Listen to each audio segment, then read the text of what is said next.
Hello guys, this is Dr. Lior Barel. So today we're going to talk about the Nintendo Switch. So I want you guys to understand what's going on from the new findings and everything that people are having rumors. I'm sick and tired of the rumors, but I actually got some real legitimate sources that actually said these things, and I heard it. So I mean, it is a rumor, but it is what it is because they saw it and it's already kind of a fact. Now, it is the 30 FPS and not the 60 FPS that a lot of people thought it was going to be. So now allow me to explain. A lot of people are talking about how they saw it and they, you know, they saw the frame rate that it's on 30 FPS. Now, first off, they saw it on the handheld system, right? So we're going to go into that first. Then I'm going to talk to you about if it's worth it or not. And then I'm going to talk to you about what the suggested price point, which a lot of people are thinking it's going to be. But also I'm going to tell you about its actual system power. Okay, so now we're going to go into first the FPS. For games like Breath of the Wild, which people were judging, they said it was 30 FPS. It's bad, it's bad. First off, for games like Zelda, games that are like, you know, whatever, those are good at 30 FPS. Would it be awesome to have it at 60? Of course it would. There's no doubt about that. But the point is, at 30, it wouldn't make much of a difference to the eyes. The only time it would matter is like fighting games and things like that, or even like Call of Duty or something like that. Those kind of games, you know, you would want to have at about 60 frames a second. Now, the thing is, I have a supercomputer that I built myself. All my games, I cap them at 60 because they go higher than that. So when I play a console system like a Xbox One or whatever, I expect always to see 60. But in reality, I don't. It keeps bouncing around. So to have a consistent 30 frames a second, that would be really, really awesome as long as it's consistent. Now, can it go beneath 30 and all that? No, it won't, because if you look at the hardware, it's gonna, if they kept it at 30, it's going to be 30 frames. Now, obviously, it would be better if it would be 60. But the thing is, now you guys, the analysis was made based on the handheld system. Now you have to understand how the Nintendo Switch works. Now if you do, it's very simple. When it's handheld, it's going to have 30 frames. When it's docked, I'm willing to bet and put money on it. It will be 60 frames a second on cap, and it will be fine. Okay? The reason why is when it, you know, due to battery, which is rumored to be about six hours or whatever, but battery consumption, when you're talking about a portable device, it's good to have 6 hours at least coming from it, right? So if you have 6 hours, that's not bad. But if you have a power system, it's like a computer when you buy those laptops. When you have a netbook, they last about 10 hours. When you have a power, you know, like one of those real power, desktop replacement, you're going to have about 4 to 5, sometimes 6 hours. It's going to be problematic because it has, and you know, it's most of the time it's like 4 hours, and you're out of battery when you're using it for high, like games and stuff like that. When you're typing, it's less. So when you're having a dedicated game system and you're going out there, something like the, you know, PlayStation Vita, let's say, or 3DS, you're gonna have low, you know, low rates. I mean, like the resolution would look like shit. I mean, like the 3DS, it looks good to the eyes because it's a portable system, but it's not anything like the, you know, PS Vita. But the PlayStation Vita also drains and about that, but also the graphics are more like PlayStation 1, you know what I mean? So it's not like PlayStation 2 graphics, as even though it does have the capability of that, they didn't do that, probably because it wouldn't, you know, so it doesn't strain, and, you know, Sony has its own freaking problems. That's why I don't trust them that much after they rejected the Vita and just ignored it. But the thing is, that's what I'm trying to explain to you. So because of that, a lot of these things, they wanted to make a game, games that are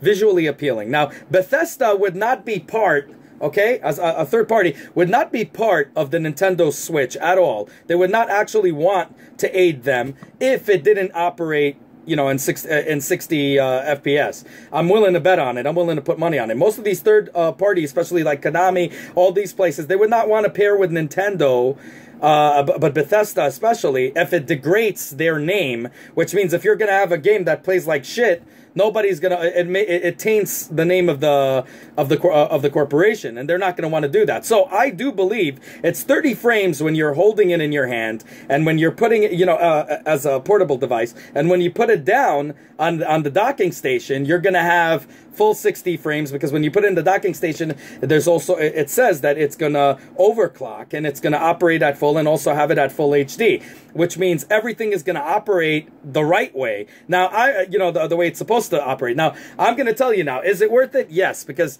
the handheld system, okay, Sony gave up on it because they're freaking idiots. And they made up these stupid things where smartphones are better, and you know they're out there and they're just making up excuses for their downfall because they didn't have the balls to put it up front. Like Microsoft, I mean, they didn't do a handheld. I hope one day they do. I just hope it isn't the size of a car battery. But the thing is, Sony gave up too quick on a system that was way ahead of its time. And that's why I don't trust Sony anymore. I do trust Microsoft. I like their products. I do like it. I even have a PlayStation 4, but it's like, whatever. Now, the thing is that you should know is that now I like... And for people in New York, we love our handheld systems because we travel a lot. So a lot of the times we're taking trains, we're taking that. We like having handheld systems in our hands. But like other places, they might not like it so much, the handheld. Maybe there's not enough of a market for that. I love the fact that Nintendo innovates. Even the Nintendo Wii U, when they came out with it, they had lack of third-party support, and that was a problem, obviously, but their games looked visually stunning. It didn't need to have all these big, giant, cards and all of these and teraflops and all that stuff. Like, Xbox One and PlayStation 4 have like 1.3 teraflops, and, that really didn't even go to that portion, but the games looked visually nice. It was great. But the thing is that, they were kind of trying new things, and they're innovative, where the other ones are kind of like, we're just going to stay the way we are, and, we'll just increase the speed a little. Guys, if you notice that most of the console systems right now are acting more like computers. They're being built like computers. If you ever open them, if you remember the Nintendo, you opened it, it looked like something like that's unique. Now you open them up, you see hard drives in there. You see them using like the Integra chips, which they're going to be using right now on the Switch. But you see them using all kinds of NVIDIA cards. So it's becoming more and more like a computer. You might as well just build, like I have, a supercomputer. Build that and you'll be fine. You could play any game you want and whatever. I like to have the portable system. And you know what? When I'm going home and whatever, I'm not much that plays on the TV. But if I do, I'll be able to dock it and play it at all full 60 frames. And it'll look really, really awesome. But, I'm not going to make a big deal out of, 60 and 30 frames. And if I do, you guys are looking for a console. So there you go. Put it in.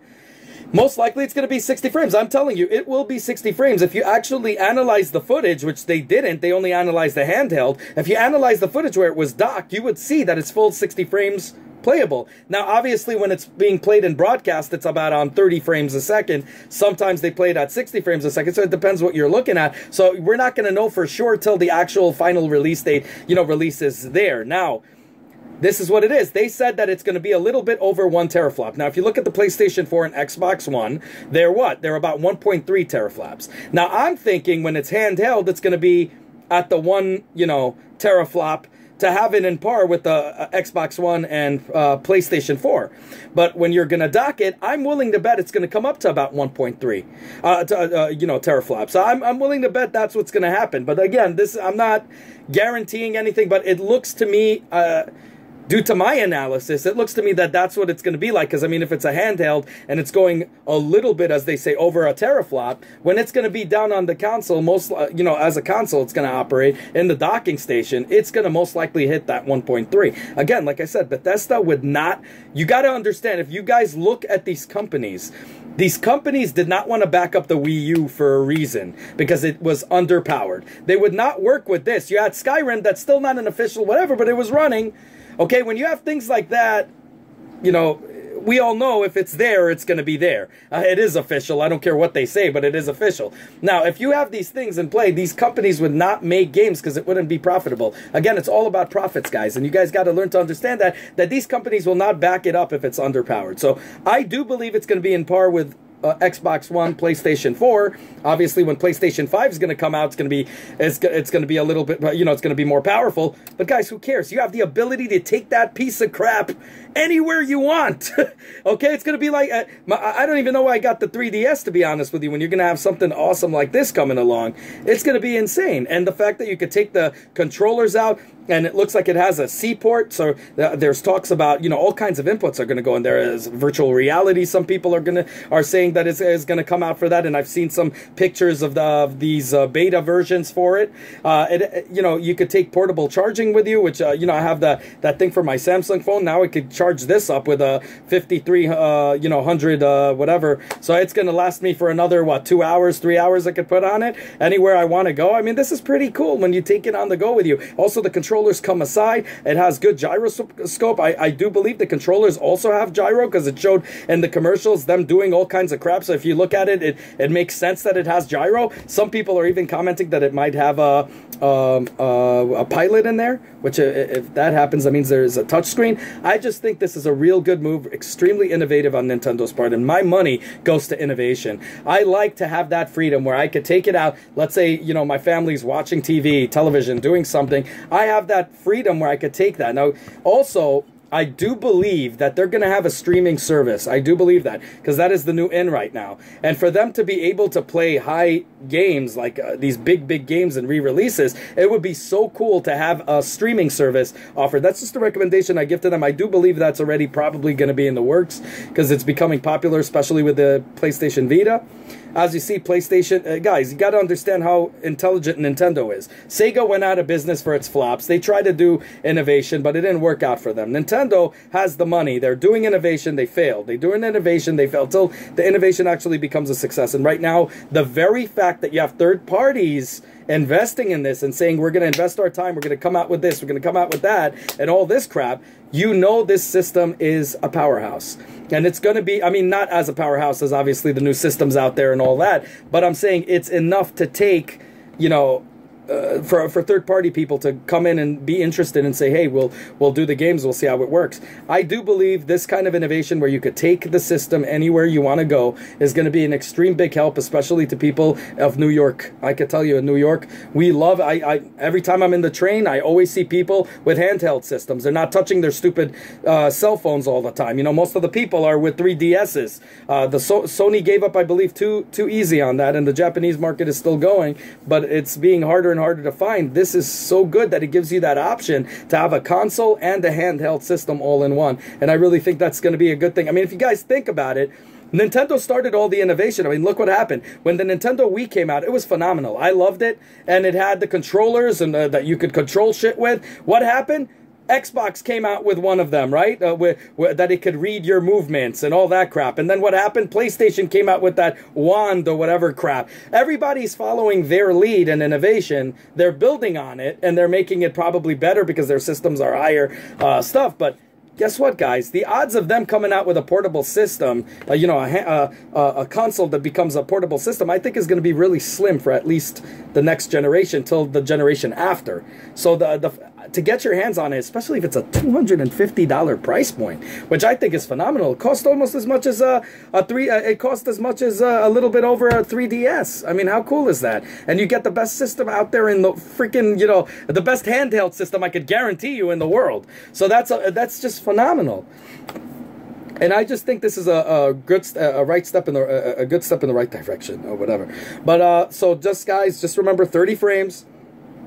Probably most likely in the handheld, 60 frames on the console. You could do your own investigation. You'll see when, I believe in January, they're going to come out with the final speech about it. Now, they rushed it out, so it's going to be about a little bit over 1 teraflop, which is coming really close to the, you know, this is a known fact, right? So that's going to be a little bit over, I mean, it's going to come really close to PlayStation 4 and Xbox One. But again, that's the handheld. Again, you dock it. I'm willing to, when they say a little bit over 1 teraflop, means it's probably going to hit that 1.3. So don't worry about it. The point is, you guys want confidence in the system. You guys want to be a little bit more, you know, have hope in it. Well, there you go. The third parties are all invested and they're all in it. There's a reason behind that, because the system is powerful enough to handle it. So there's your answer. You just got to look at that. The fact that it could run Skyrim and it looks pretty darn freaking cool.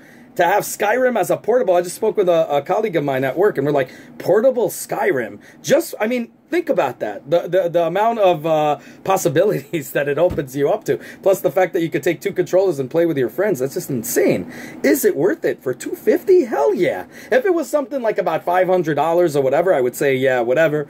Call it out. I think I would pay about $400 for something like that, to be honest with you, to have that. But the thing is, you know, like I said, I have my computer for my first-person shooters. I cannot play first-person shooters using a controller. I just hate that. I rather use a freaking mouse, and that's so much better for precision when you're playing. I don't know how people do it with that.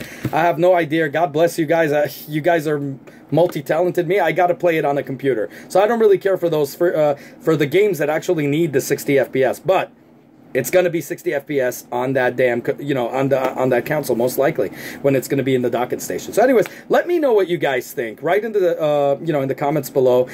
You know, subscribe definitely. The second, I'm going to get it the second it comes out. I'm going to be on the waiting list. You know, I'm going to buy that damn system. I buy most consoles, and I like everything with innovation. So I am going to be there, and I am going to do a full-on review. Let me know what you guys think. Have a good one, y'all. Take care. Bye.